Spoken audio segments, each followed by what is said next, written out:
Aron ni pasigarbo ang pagka-artistic sa mga taga-dakbayan sa Bayawan, Negros Oriental, gipahigayon ang usa ka art exhibit sa inilang artist ug architect sa ilang dakbayan nga si Warlen Rodriguez. Gitawag niya ang mga exhibit nga buhing kabilin pagpakita sa mga lugar, butang, panginabuhian nga iyang nadak-an ug hangtod karon nagpabilin gihapong buhi. Pinaagi sa iyang mga obra, gipakita niini ang mga laing-laing kabilin nga mahinungdanon sa iyang kinabuhi. Dinhi sa GMA Regional TV Live, atong ibida ang iyang mga obra karong buntaga.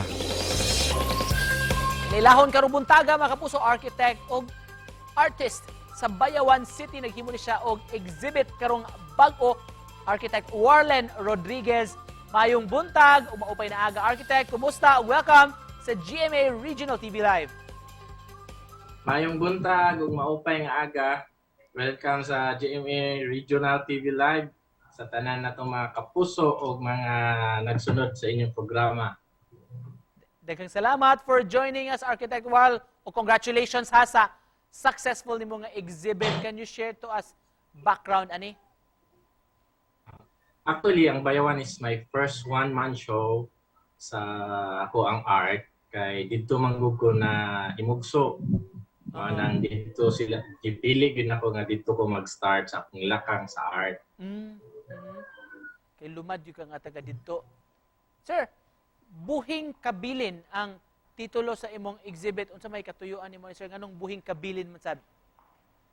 Buhing kabilin actually na nibiya mi sa Bayawan is 12 years old nako. Dayon dunay mga butang o mga inabuhi, mga lugar nga sa dihang ibalik ko sa Bayawan nagpabilin siyang buhi. Nga makaingon ko nga saksi siya sa ako ang pagtubo, sa ako ang success. Let's talk about your talent sa art, architect. Kayo sa amang ka nakabantay, nakadiscover sa imong abilidad niini. Sayo kaayo ko na diskubrihan tungod kay sa suporta sa akong ginikanan. Sa dihang naay mga kompetisyon diha sa school, sila mismo ang mo agni o mohatag na kog idea tungod kay artist man sad ang ako ang papa. Isip ko sa ka-artist, sir, unsa may dakog natabang sab niini o sinahatag niini sa imong profesyon, of course, panginabuhian. Dako kaayo siya og advantage kay sa dihang wala pa ko nahimong professional sa pag-eskwela pa lang nako. Advantage siya kay dili na kayo lisod nako ang pag-drawing, ang pag-express, ang concept. Sir, unsa pa among laing atangan from you, labi na sa imong mga artworks o sa imong mga obra sunod tuig?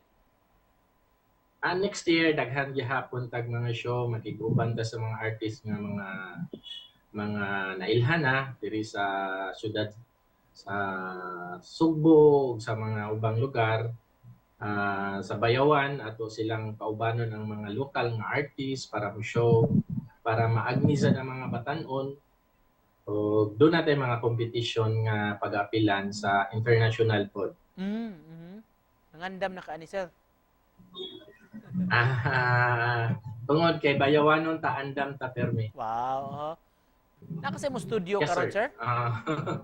Na ako sa akong studio karon. Can you show to us bisag gamay lang, sir, unsa may imong ma-highlight diha sa imong mga artworks kay kana naa sa imong luyo unsa may istorya ni ana or sa kadugay nimo ning trabaho, sir?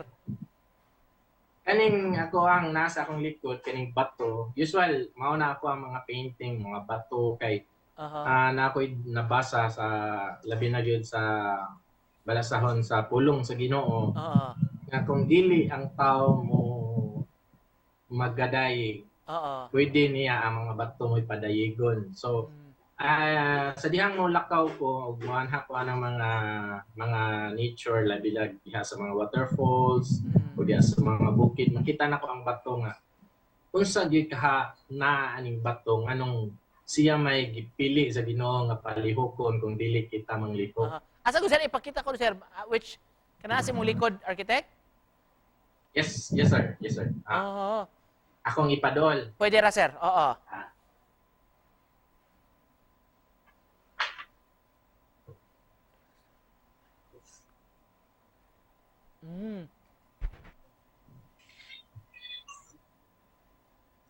Mao ni siya. Oo, So bato. watercolor ni siya. Nya dako ni siya nga mga painting, one whole size of watercolor. So usual ang among ginabuhat mong apil ni sa mga competition, mga dagko na jud kay nga mga painting among pangbuhaton, na 3x4, Oo. sa plywood. And just to close this conversation, Architect, may imong message nga buot ipaambit sa atong mga kapuso nga nagtan-aw ron. Sa mga kanang nga mga ganahang mahimong artist o katong mga artist na atong ipadayon ang pagpasa sa mensahe. Actually, ang pagka-artist man gud ato ang gusto nga mapaabot ang mensahe unsay nga sulod sa ato ang mga panghuna-huna ug atong kasing-kasing. Padayon nato suportaran ang ato ang mga local artists. Salamat sa pagpaambit sa imong talento ug inspirasyon. Mga kapuso, Architect Warlen Rodriguez. Salamat, sir. Salamat.